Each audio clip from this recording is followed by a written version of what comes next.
মনস্টারভার্স ইতিহাসে সবচেয়ে খতরনাক Parasite Titan হলো মিউটো স্পেসিস। এই মিউটো প্রজাতিকে 4টি আলাদা ভাগে ভাগ করা হয়। Number 1, male MUTO. এদের সাইজ ফিমেল মিউটোদের থেকে ছোট হলেও এদের বিশাল ডানা আছে, যার সাহায্যে এরা দ্রুত উড়তে পারে। এদের প্রধান অস্ত্র হলো ইএমপি বা electromagnetic pulse. Number 2, female MUTO. এরা আকারে মেল মিউটোর চেয়ে প্রায় 2 গুণ বড় হয়। এদের ডানা থাকে না, কিন্তু এদের গায়ে শক্তি এবং হিংস্রতা গডজিলাকেও টেক্কা দিয়েছিল।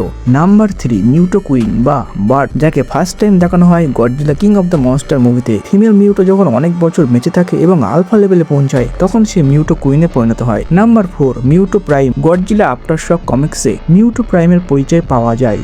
মিউটো প্রজাতির মধ্যে এরা সবচেয়ে ভয়ানক শিকারী হিসেবে পরিচিত। যেহেতু মিউটো প্রাইমের প্যারাসাইটিক সিডস থেকে মিউটোদের উৎপত্তি, সেই কারণে মিউটো প্রাইমকে সমস্ত মিউটো প্রজাতির অ্যানসেন্ট মাদার বা জিনশিন মুশি বলা হয়। এদের পাওয়ার হলো আর্থকোয়েক অ্যান্ড সুপারসনিক রোয়ার। গডজিলা ভার্সেস মিউটো প্রাইম, কে বেশি শক্তিশালী? কমেন্টে অবশ্যই জানান এবং ভিডিওটি ভালো লাগলে অবশ্যই চ্যানেলটিকে সাবস্ক্রাইব করে দিন।